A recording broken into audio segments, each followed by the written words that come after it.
అందరికీ నమస్కారం అండి. నేను ఈరోజు చేయబోతున్న వీడియో ఏంటంటే 20వ అధ్యాయంలో నుంచి ఆహ్, దాసగను మహారాజ్ గారు రాసిన ఉపనిషత్తులను తెలుగులోకి అనువదించినందువలన గాను ఆయన కొంత చింతాక్రాంతం అవుతారు.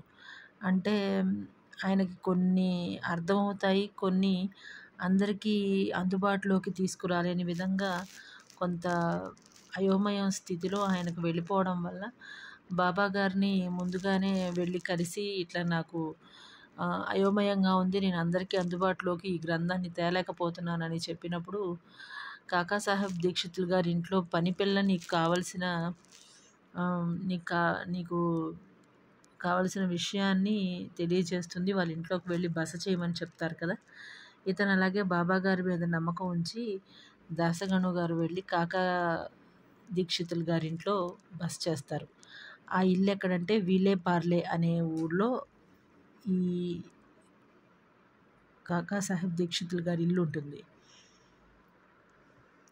ఆ రోజు రాత్రికి బస చేస్తారు.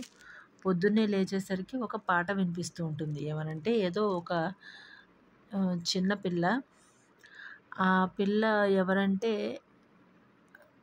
కాకాసాహెబ్ దీక్షితులు గారింట్లో పనిచేసే నార్నే అనే ఒక పని పిల్ల వాళ్ళ చెల్లెలు. ఆ అమ్మాయి అక్కడ పాత్రలు కడుగుతూ ఉంటుంది బయట. ఈ అమ్మాయి ఇంట్లో పనిచేస్తూ పాట పాడుతూ ఉంటుంది. ఆ పాటలోని సారాంశం ఏంటంటే ఆమె దగ్గర ఒక ఎర్ర చీర ఉంది. ఆ ఎర్ర చీర యొక్క అంచు చాలా అందంగా సుందరంగా ఉంటుందని దాని సారాంశం. అయితే ఆ పాట ఇంకా బాగుండడం వల్ల దాసగను గారు బయటికి వెళ్ళి మరి ఆ పిల్ల పాటని వింటూ ఉంటారు. ఆ విధంగా ఆ పిల్ల పాట అయిపోయిన తర్వాత ఆ పిల్ల పేద పిల్ల అని చింకి బట్టలు కట్టుకుందని గమనిస్తారు. గమనించి దయచేత ఆ పిల్లకి మంచి చిన్న చీర కుట్టించి ఇవ్వడం జరుగుతుంది.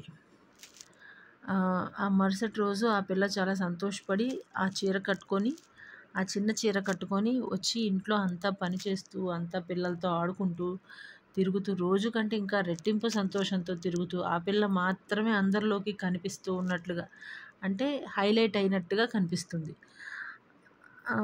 ఆ తర్వాత రోజు కూడా మళ్ళీ ఆ పిల్ల వస్తుంది. కానీ ఆ పిల్ల సంతోషంలో కానీ ఆ పిల్ల పనిచేసే విధానంలో కానీ ఎలాంటి మార్పు ఉండదు. కానీ ఆ మరుసటి రోజు వచ్చినప్పుడు ఆ పిల్ల ఆ కొత్త చీరను తీసి పెట్టెలో పెట్టి దాచేసి మరి అదే చింకి బట్టలు కట్టుకొని వస్తుంది.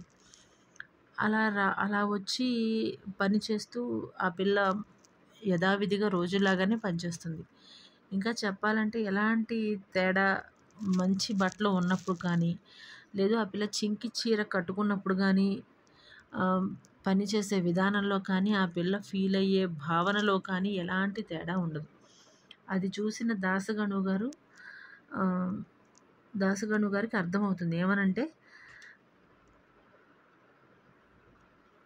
భగవంతుడు మనకి ఏది ఇస్తాడో అది మన మంచి కొరకే.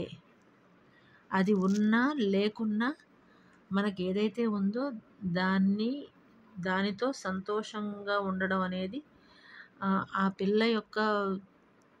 పిల్ల ప్రవర్తించిన తీరు ద్వారా తెలుసుకుంటారు. భావన అనేది మనలో నుంచే రావాలి అని. ఈ రోజుకైతే ఇంతేనండి. అందరికీ నా వీడియోస్ నచ్చుతాయి అనుకుంటాను. నచ్చితే కానీ లైక్ అండ్ సబ్స్క్రైబ్ చేయండి. నమస్కారం.